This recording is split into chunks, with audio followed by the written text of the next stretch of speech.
नमस्कार, स्वागत है आपका अजीत अंजुम जी के प्लेटफॉर्म पर। मैं हूं नीलू व्यास। आप देख रहे हैं कि एक तरफ किसानों से सरकार ये कहती है कि आप आइए और बातचीत करिए ताकि जो उनकी दिक्कतें हैं और जो जो डिमांड्स वो लोग पेश कर रहे हैं उनको सुलझाया जा सके, और दूसरी तरफ बातचीत के साथ साथ किसानों के साथ कितनी बर्बरता हो रही है ये आपने देख लिया।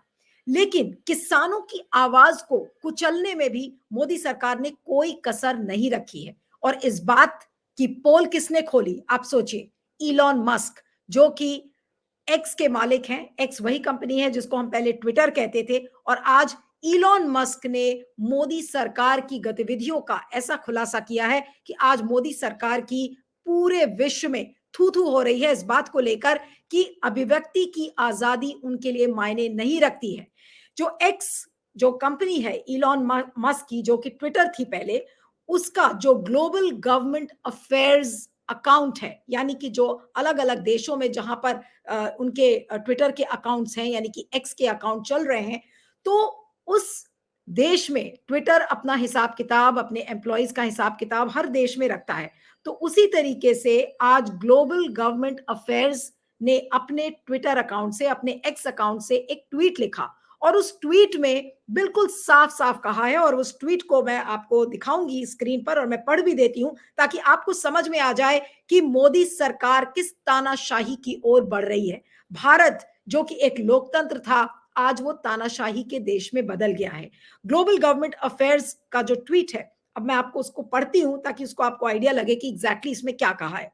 The Indian government has issued executive orders requiring X to act on specific accounts and posts subject to potential penalties, including significant fines and imprisonment. अब सुनिए, ग्लोबल गवर्नमेंट अफेयर्स जो एक्स का है, उसने ये कहा है कि उसको कार्यकारी निर्देश भारत की सरकार ने दिए हैं कि कुछ एक्स के अकाउंट्स को सस्पेंड किया जाए, और अगर एक्स नहीं करता है, यानी कि ट्विटर अगर उनको सस्पेंड नहीं करता है, तो ट्विटर के खिलाफ कार्रवाई होगी जिसमें कि फाइन लगेगा और जेल भी उनके एम्प्लॉयज को हो सकती है। तो एक तरीके से मोदी सरकार इलॉन मस्क को धमकी दे रही है कि अगर तुम्हारी कंपनी ने मेरे कहे मुताबिक अगर किसानों के अकाउंट्स को सस्पेंड नहीं किया, तो फिर तुम्हारे एम्प्लॉयज को जेल होगी, या फिर तुम्हारे जो कंपनी है उस पर हम फाइन लगाएंगे। बताइए, इस तरीके की धमकी मोदी सरकार का जो मंत्रालय है, ministry of IT and electronics, जिसका की उल्लेख किया गया है इस ट्वीट में, तो उन्होंने धमकी दिया है इलॉन मस्क को, और उसी धमकी आज इलॉन मस्क के जो ग्लोबल गवर्नमेंट अफेयर्स वाला अकाउंट है उसने किया है। अब आगे सुनिए। In compliance with the orders we will withhold these accounts and posts in India alone. However, we disagree with these actions and maintain that freedom of expression should extend to these posts. Global government affairs लिखता है कि भाई, अब क्योंकि मुझे वहां की local government का पालन करना है, लोकल गवर्नमेंट जो वहां की कहती है हमें करना पड़ रहा है, लेकिन हम उसके तहत जो लॉ है वहां का हमको फॉलो करना पड़ेगा, क्योंकि मेरी बाहर की कंपनी है, और अगर हम लोकल गवर्नमेंट की बात नहीं मानते हैं तो फिर उनके एम्प्लॉयज को अरेस्ट किया जाएगा या उन पर पेनल्टी लगेगी। तो इससे बचने के लिए उन्होंने क्या कहा, उन्होंने कहा ठीक है, आप चाहते हैं तो हम अकाउंट्स को विथहोल्ड कर देंगे, एक्स के अकाउंट्स को, लेकिन ये जो आपकी पद्धति काम करने की है और ये जो नीति है कि आप अभिव्यक्ति की आजादी का सम्मान नहीं करते हैं, लोगों की आवाज को दबा रहे हैं, हम उससे इत्तेफाक नहीं रखते। और उन्होंने साथ में ये भी कहा है कि कंसिस्टेंट विद अपोजिशन और writ appeal challenging the Indian governments blocking orders remains pending. उन्होंने कहा है कि इस तरीके की एक रिट पेंडिंग है कोर्ट्स में, जिसमें कि कई ट्विटर अकाउंट्स को ब्लॉक किया गया था भारत की सरकार के कहने पर, और उसको लेकर एक रिट पिटिशन फाइल की गई थी, वो अभी पेंडिंग है कोर्ट में। और उन्होंने कहा है कि जितने भी किसान आंदोलन के जो अफेक्टेड अकाउंट्स हैं उनको हमने इन्फॉर्म कर दिया है, ताकि उनको ये ना लगे कि एक्स यानी कि इलॉन मस्क उनके साथ धोखा कर रहे हैं। साथ में उन्होंने ये भी लिखा है कि due to legal restrictions we are unable to publish the executive order. उन्होंने कहा कि मेरा जो कानूनी दांव पेच है उसकी वजह से ये जो कार्यकारी आदेश भारत की सरकार ने दिया है उसको हम छाप नहीं सकते, उसको पब्लिश नहीं कर सकते हैं, but we believe them in making it public because it is essential for transparency, यानी कि उन्होंने कहा है कि हम इसके बारे में लोगों को बताना चाहते हैं कि मोदी सरकार किस तरीके से आवाजों को दबा रही है, किसानों की आवाजों को दबा रही है, ताकि लोगों को ये पता चले कि ट्विटर यानी कि एक्स पारदर्शी है। This lack of disclosure can lead to a lack of accountability and arbitrary decision making. उन्होंने कहा कि अगर हम पारदर्शी नहीं होंगे तो फिर लोग हमारे बारे में यानी कि हमारी कंपनी जो एक्स उसके बारे में भी सोचेंगे कि हमारी कोई जवाबदेही नहीं है। तो एक तरीके से आज मोदी सरकार की पूरे विश्व में इसी बात को लेकर थू थू हो रही है कि इलॉन मस्क की धमको की जो कंपनी है एक्स उसको मोदी के मंत्रालय ने धमकी दिया और कहा कि खबरदार कि आपने किसानों की आवाजों को बताया। जितने भी जर्नलिस्ट हैं जो वहां पर इस किसान आंदोलन को कवर कर रहे हैं उनके भी ट्विटर अकाउंट्स को सस्पेंड किया गया है। एक नहीं, वहां पे कई एग्जांपल्स इस चीज को लेकर हैं। अब मैं आपको एक ट्वीट अपने स्क्रीन पर आप देखेंगे, दूसरी तरफ एक ट्वीट है जो कि पीएमओ और नरेंद्र मोदी की तरफ से आया था और उसकी डेट क्या है ध्यान से देखिएगा। 11:57 का ये ट्वीट है जो कि पीएमओ इंडिया ने 18 अप्रैल 2018 को किया था। बहुत अहम ट्वीट है, इसको ध्यान से पढ़िएगा और मैं पढ़ के बताती हूं कि क्या लिखा है इस ट्वीट में। ये देखिए आपकी स्क्रीन पे जो चल रहा है, यू आर, नरेंद्र मोदी जी कहते हैं, you are free to criticise me, constructive criticism makes our democracy stronger and is vital. यानी कि नरेंद्र मोदी साहब ये कह रहे हैं कि आप हमारी आलोचना कर सकते हैं, आप बखूबी खूब आलोचना करिए, क्योंकि आलोचना वो भी अगर सकारात्मक आलोचना है तो वो हमारे लोकतंत्र के लिए हेल्दी है, स्वस्थ है। उसके बाद उसी ट्वीट को पीएमओ इंडिया भी ट्वीट करता है, I want this government to be criticised, criticism makes democracy strong. ये प्रधानमंत्री नरेंद्र मोदी का वक्तव्य है 18 अप्रैल 2018 में उन्होंने इस ट्वीट को लिखा था। आज ये ट्वीट काफी वायरल हो रहा है और बार बार इस ट्वीट का हवाला देकर आज जो ग्लोबल गवर्नमेंट अफेयर्स ने ट्वीट किया है कि किस तरीके से किसानों के जो ट्विटर अकाउंट्स हैं उसको कुचलने की, उनके आवाज को दबाने के लिए कार्यकारी निर्देश, आप सोचिए कि मोदी सरकार को जारी करना पड़ा। और ये कार्यकारी निर्देश मामूली नहीं है, ये कहा गया है कि अगर इस निर्देश का पालन नहीं हुआ तो फिर ट्विटर के खिलाफ यानी कि एक्स के खिलाफ पेनल्टी लगाई जाएगी, फाइन देना पड़ेगा और इतना ही नहीं बल्कि जेल भी हो सकती है। अब ये डर जो इलॉन मस्क का है, आपको एक इलॉन मस्क की एक साउंड बाइट मैं सुनाना चाहती हूं और ये डर पिछले साल उन्होंने जताया था। इलॉन मस्क की ये बाइट सुनिए, फिर आपको पता चलेगा कि इलॉन मस्क क्या कह रहे हैं। उस बाइट में इलॉन मस्क बिल्कुल साफ साफ ये कह रहे हैं कि भाई जो लोकल गवर्नमेंट है उस लोकल गवर्नमेंट की हमें बातें माननी पड़ती हैं, अगर हम नहीं मानेंगे तो हमारे जो एक्स यानी कि ट्विटर के जो एम्प्लॉइज हैं उनके खिलाफ धरपकड़ होगी। लेकिन इसका मतलब ये नहीं है कि लोकल गवर्नमेंट की हम हर बात मानेंगे। तो अपने तरीके से इलॉन मस्क ने आज मोदी जी को एक तरीके से सबक सिखाया है। अब अगर इस ग्लोबल गवर्नमेंट अफेयर्स के ट्वीट को अगर उसका पूरा हिंदी रूपांतर करें तो वो भी मैं पढ़ के सुनाना चाहती हूं, जिसको कि सुप्रिया शिनेट जो कि कांग्रेस की प्रवक्ता है और जो सोशल मीडिया डिपार्टमेंट है उसकी चेयरमैन है कांग्रेस की, उन्होंने उसका पूरा हिंदी रूपांतर करते हुए उसको अपनी ट्विटर लाइन पे लिखा है। और सुप्रिया शिनेट का ये ट्वीट आप देखिए और मैं पढ़ रही हूं उसको। हाल के दिनों में देश के तमाम एक्स अकाउंट्स बिना मतलब के बंद कर दिए गए हैं, इसको जबरन कार्यवाही को एक्स ने स्वीकारा है। भारत सरकार के आदेश पर एक्स का जरूरी वक्तव्य, यानी कि एक्स ने जो ये वक्तव्य जारी किया है इसको जरूर पढ़ें और उसमें क्या लिखा है। अब मैं कोट कर रही हूं जो सुप्रिया शिनेट ने इसका हिंदी रूपांतर करते हुए लिखा है। भारत सरकार ने कार्यकारी आदेश जारी किए हैं जिसमें एक्स को कुछ अकाउंट और पोस्टों पर कार्रवाई करने के लिए कहा गया है। ऐसा न करने पर जुर्माना और जेल भी संभव है। आदेशों के अनुपालन में हम इन अकाउंट्स और पोस्टों को केवल भारत में रोक रहे हैं। हालांकि हम इस कार्रवाई से असहमत हैं और मानते हैं कि अभिव्यक्ति की स्वतंत्रता इन अकाउंट्स और उनकी पोस्टों को भी है। अपने इस मत के अनुरूप भारत सरकार के अकाउंट्स को रोकने वाले आदेशों को चुनौती देने वाली हमारी अपील न्यायालय में लंबित है। हमने अपनी नीतियों के अनुसार प्रभावित लोगों को इन कार्रवाइयों की सूचना भी दी है। कानूनी प्रतिबंधों के कारण हम भारत सरकार के कार्यकारी आदेशों को यहां प्रकाशित करने में असमर्थ हैं, लेकिन हमारा मानना है कि पारदर्शिता के लिए उन्हें सार्वजनिक करना आवश्यक है। सार्वजनिक सार्वजनिक न करने पर जवाबदेही तय नहीं होगी और मनमाने निर्णय बढ़ेंगे। तो एक तरीके से सुप्रिया श्रीनेट ने ग्लोबल गवर्नमेंट अफेयर्स ने जो ट्वीट किया था उसका हिंदी रूपांतर करके लोगों को यह समझाया है कि नरेंद्र मोदी एक तरीके से इलॉन मस्क को धमकी दे रहे हैं।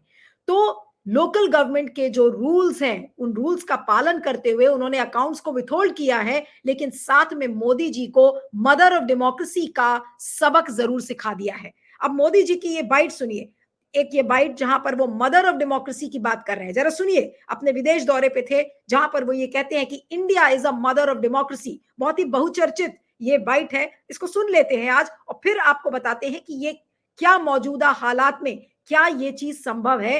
क्या मोदी जी आज भारत को मदर ऑफ डेमोक्रेसी कह सकते हैं? आइए सुनते हैं नरेंद्र मोदी ने क्या कहा है। Democracy is the idea that welcomes debate and discourse.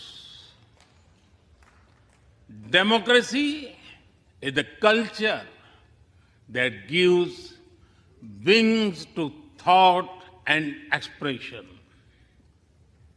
India is blessed to have such values from times immemorial. In the evolution of the democratic spirit, India is the mother of democracy. तो आपने सुना कि नरेंद्र मोदी ने क्या कहा कि India is a mother of democracy. आज पूरे विश्व में जब भारत सरकार और भारत के मंत्रालयों की थू-थू हो रही है कि किस तरीके से किसानों का गला घोटने की कोशिश कर रहे हैं, मैं आपको यहाँ पे ये भी बता दूं कि इस समय विश्व के 9 या 10 करीब ऐसे देश हैं जहां पर किसानों का बड़ा-बड़ा आंदोलन हो रहा है। लेकिन उन देशों में, चाहे जर्मनी हो, चाहे फ्रांस हो, खुद इलॉन मस्क ने कहा कि उन देशों की सरकारों ने हमसे किसानों के अकाउंट्स को विथहोल्ड करने के लिए नहीं कहा। ये भारत की अनूठी सरकार है, अजूबी सरकार है जो कि ये कहती है कि किसानों की आवाज दबाओ, और अगर तुमने नहीं दबाया, इलॉन मस्क को ये धमकी दी जा रही है, उनकी कंपनी को एक्स को, कि अगर आपने किसानों की आवाज को नहीं कुचला, नहीं दबाया, तो फिर हम आपके खिलाफ कार्रवाई करेंगे। वो जुर्माना भी हो सकती है और आपके एम्प्लॉइज को हम जेल भी भेज सकते हैं। तो ये आज एक बड़ा राजनीतिक मुद्दा बना है, इसको लेकर तमाम प्रतिक्रियाएं आ रही हैं। अब एक एक करके आपको उनके ट्वीट्स में दिखा देती हूं। प्रियंका चतुर्वेदी जो कि शिवसेना, उद्धव ठाकरे की जो शिवसेना है उसकी राज्यसभा सांसद है, और उन्होंने क्या लिखा है? उन्होंने ये लिखा है कि mother of democracy is showing autocratic symptoms, यानी कि जो भारत का जो लोकतंत्र है उसमें अब तानाशाही के सिम्टम्स दिखने लगे हैं। I don't say it, this note says it all. और ग्लोबल गवर्नमेंट अफेयर्स का जो ट्वीट है वो उन्होंने अपनी इस नोट के साथ लगाया है। इसके आगे चलते हैं। जयराम रमेश जो कि राज्यसभा सांसद हैं और कांग्रेस के वरिष्ठ नेता हैं, उन्होंने भी लिखा है। उन्होंने लिखा है कि murder of democracy in India. Global government affairs का ट्वीट लगाया है, आप देख सकते हैं, और उसी ट्वीट के साथ उन्होंने लिखा है कि मर्डर ऑफ डेमोक्रेसी। उसी तरीके से बहुत सारे लोगों ने लिखा है। कुछ और ट्वीट्स हैं, जैसे प्रज्ञा मिश्रा का ट्वीट है कि सबसे बड़ा लोकतांत्रिक देश तानाशाही की तरफ कैसे बढ़ गया है, उसका ढोल एक्स पर पूरी दुनिया के सामने पीटा जा रहा है। आज वही बात जो मैं कह रही थी कि पूरी दुनिया में आज इस बात को लेकर ढोल बजाई जा रही है कि देखिए नरेंद्र मोदी ने किस तरीके से भारत के किसानों की आवाज को कुचलने के आदेश दिए हैं। इसके बाद इतना ही नहीं, और भी लोग ट्वीट कर रहे हैं, जैसे बीवी श्रीनिवास का ये ट्वीट आप देखें। बीवी श्रीनिवास ने लिखा है कि एक डरे हुए तानाशाह ने आज भारत को विश्व के उस मुकाम पर लाकर खड़ा कर दिया है जिसके बाद पूरी दुनिया जान चुकी है कि हम नॉर्थ कोरिया के रास्ते पर निकल चुके हैं। फ्रीडम ऑफ एक्सप्रेशन हमारा संवैधानिक अधिकार है।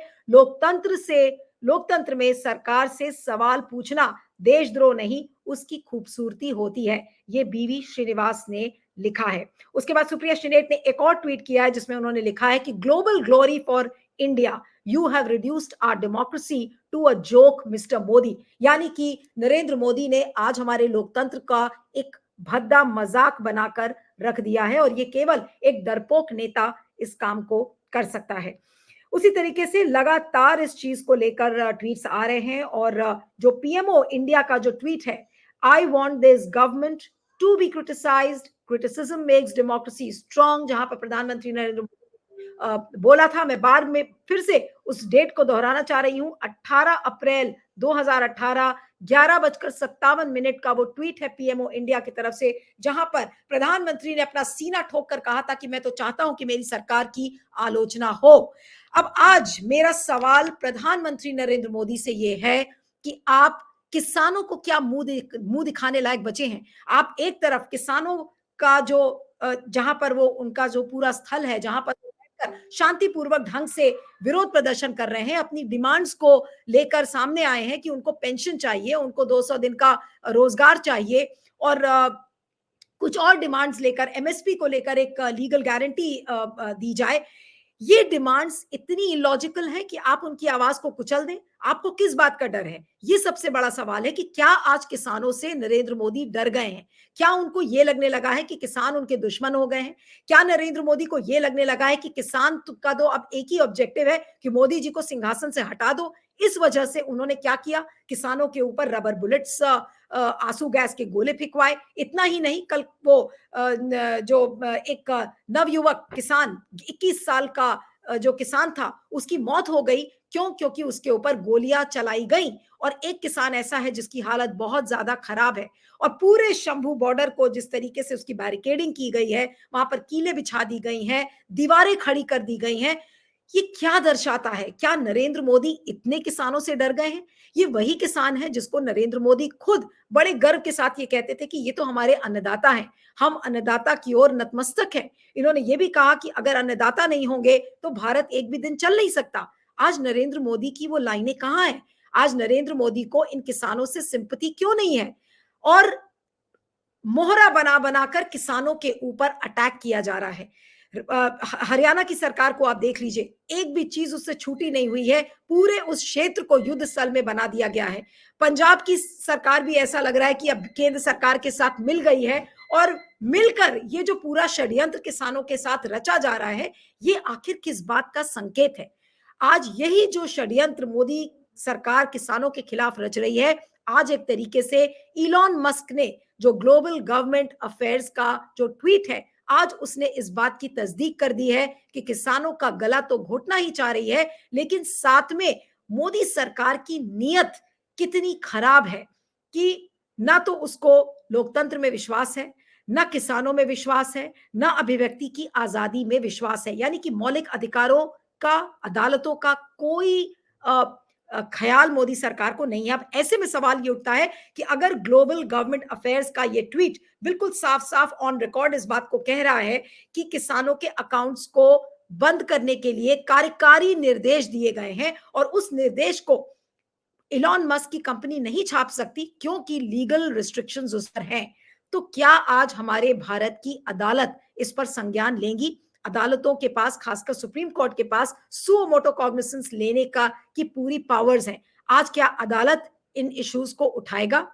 क्या हमारा विपक्ष, जो विपक्ष के तो बहुत सारे लीडर्स ने लिखा है, क्या इसको पुरजोर तरीके से एक बड़ा मुद्दा इसको नहीं बनाया जाएगा? ये सारे बड़े सवाल हैं। लेकिन मैं आपको ये भी बता दूं अंत में कि इलॉन मस्क की भी जमकर आलोचना इस बात के लिए हो रही है कि आपने आखिर ये कैसा ट्विटर अकाउंट बनाया है, कैसा एक्स अकाउंट बना दिया है। ट्विटर का जो कॉर्नरस्टोन होता था, जो एक बेसिक बेंचमार्क होता था कि फ्रीडम ऑफ एक्सप्रेशन का हम सम्मान करेंगे, हम किसी की अभिव्यक्ति की आजादी का हम गला घोटेंगे ही नहीं।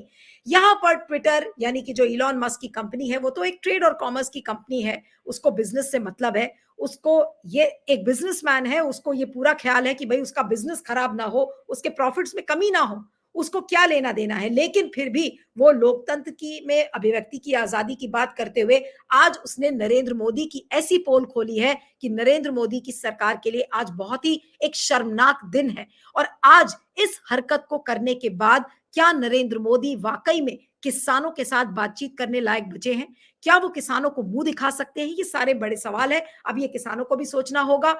लेकिन हाँ, एक बात ये भी बता दूं कि किसान सिर्फ ट्विटर के मोहताज नहीं है, सिर्फ इलॉन मस्क के एक्स अकाउंट्स के मोहताज नहीं है।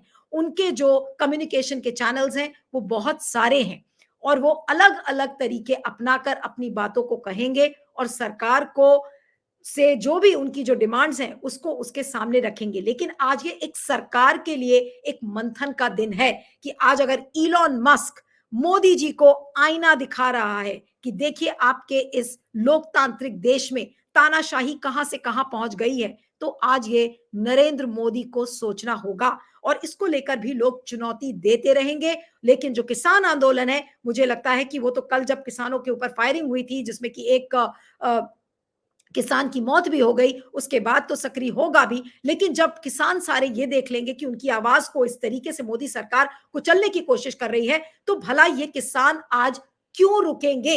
ये किसान तो आगे बढ़ेंगे और बढ़ते ही जाएंगे। लेकिन क्या नरेंद्र मोदी की सरकार आज इस बात पर कोई जवाब देगी? बिल्कुल सटक सन्नाटा इस पर छाया हुआ है, कोई रिएक्शंस इसको लेकर नहीं आए हैं, क्योंकि किसानों की तो छवि खराब करने में लग जाते हैं। जब भी इस तरीके का कैंपेन होता है तो मोदी सरकार आलोचना करने लगती है कि देखिए ये तो खालिस्तानी है, ये तो टेररिस्ट हैं, एंटी नेशनल्स हैं। लेकिन आज जब इलॉन मस्क ने इस बात का खुलासा कर दिया कि कितनी बड़ी तानाशाही से गुजर रही है भारत की सरकार, तो क्या आज इस पर नरेंद्र मोदी या बीजेपी का कोई भी प्रवक्ता कोई जवाब देने लायक है? मैं तो इंतजार कर रही हूं कि इसको लेकर कोई जवाब आए, तो उसके बाद फिर हम इस प्रोग्राम को आगे बढ़ाएं। तो आप प्रोग्राम को जरूर देखिए और उन ट्वीट्स को जरूर ध्यान से पढ़िए, जो कि ग्लोबल गवर्नमेंट अफेयर्स द्वारा ये ट्वीट लिखा गया है। इलॉन मस्क ने पूरा एक तरीके से पोल खोली है मोदी सरकार की, कि आवाज को कुचलने की कोशिश की जा रही है जहां तक किसान आंदोलन का सवाल है। तो जाहिर सी बात है कि दो मुहा रवैया लेकर मोदी सरकार किसानों के साथ आगे बढ़ रही है। ये आज चीज इलॉन मस्क के इस ट्वीट से, जो कि ग्लोबल गवर्नमेंट अफेयर्स ने ट्वीट किया है, जो उनका डिपार्टमेंट है, उससे ये चीज बिल्कुल साफ हो गई है। इस पर फीडबैक जरूर दीजिएगा और आप बने रहिएगा मेरे साथ अजीत अंजुम जी के प्लेटफॉर्म पर। Thank you.